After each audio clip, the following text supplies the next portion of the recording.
Okay, you know that feeling, right? You're stuck in some massive line, just shuffling forward, inch by agonizing inch. Oh, yeah. We're waiting and waiting. And then suddenly, someone just tries to, like, slide in front of you. It's maddening. It really is. And that exact moment, that friction point, that's actually what we're diving into today. We're going to unpack the language, obviously, but also the cultural side of cutting in line. Exactly. We've got some great insights from the English Podcast Zone on YouTube. And our goal is really to give you a kind of shortcut to understanding this whole thing. Yeah, it's not just about words like cue or line. It's about the unwritten rules, how people react differently in, say, New York versus London. Precisely. We'll look at a dialogue from a New York airport, and then we'll bring in some comments from an English perspective to see how queuing etiquette compares. Sounds fascinating. Let's get into it. Okay, so let's set the scene. We're in a New York airport. Right. And there's this couple, they're trying to get on flight 8922, but they've apparently hit some nightmare traffic getting there. Yeah, the husband is really wound up about it. He calls the traffic unbelievable. And you can tell he doesn't mean unbelievable, like, wow, amazing. It's pure frustration, right? Totally. It's disbelief that things could be that bad. Like, the situation is just absurd. And that sets him up because then he sees the check-in line and says, it must be a mile long. Classic exaggeration. Nobody thinks it's literally a mile, but it paints a picture of just how daunting it looks, It perfectly captures that feeling of, oh, come on. And it leads right to his next thought. which is there's no way. Exactly. There's no way we're making this flight if we wait. It means it's impossible, or at least he thinks it's impossible. Yeah, it's a really common idiom. Like, there's no way I can finish this work today, or there's no way we'll get tickets now. Just pure impossibility in that person's mind. And his wife tries to kind of calm him down, doesn't she? She does. She says something like, in a few hours, we'll be in Hawaii and you'll be on the golf course. Ah, the classic future projection technique. Right.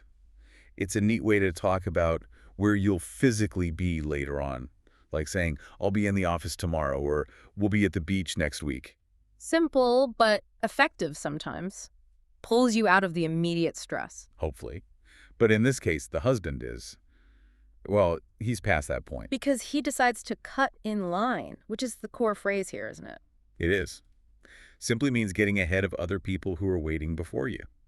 And the source gave a few ways we use it. Like sometimes people ask politely, can I cut in line, please? I'm really late. Mm-hmm.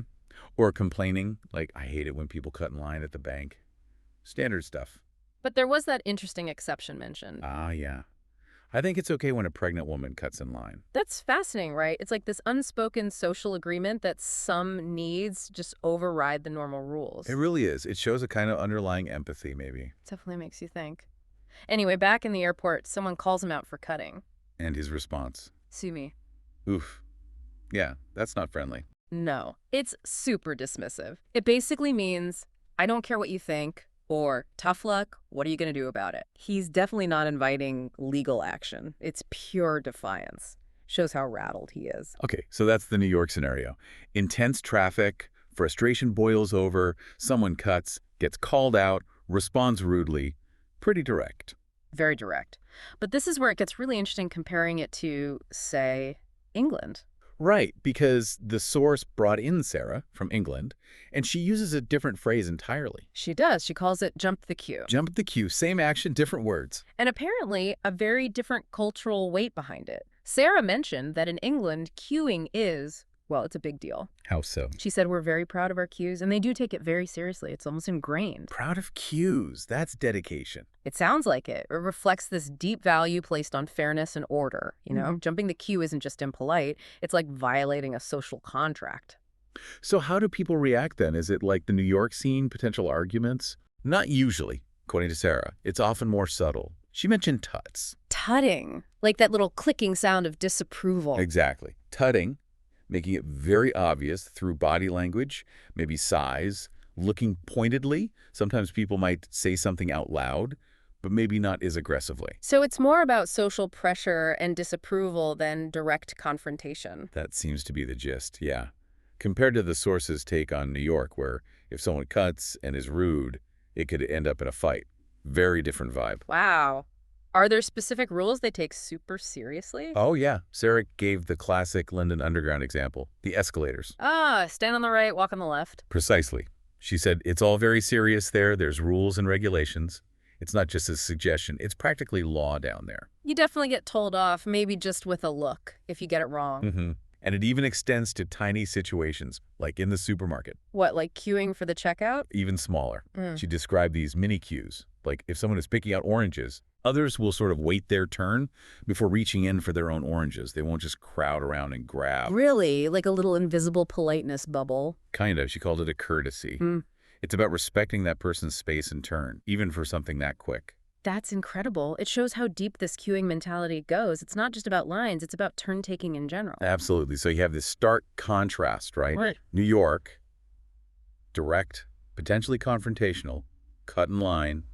England, ingrained, serious, subtle disapproval, jump the queue, even mini queues for fruit. It's amazing how the same basic action, trying to get ahead, triggers such different cultural scripts and language. It really makes you wonder how these unspoken norms shape everything, from daily interactions to how conflicts even start or how they're avoided.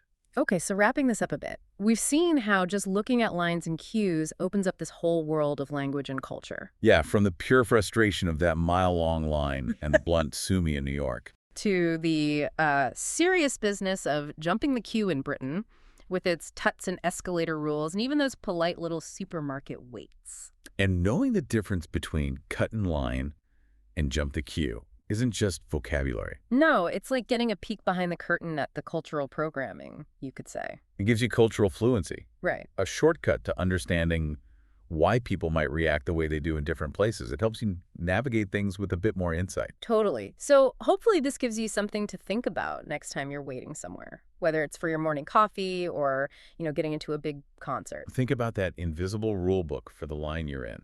What are the expectations? What's considered okay or not okay? And maybe it sparks a bigger question for you. What other really simple, everyday things that we barely notice? What hidden rules and different ways of talking about them might exist depending on where you are in the world? That's a good one. What else are we all doing differently without even realizing it?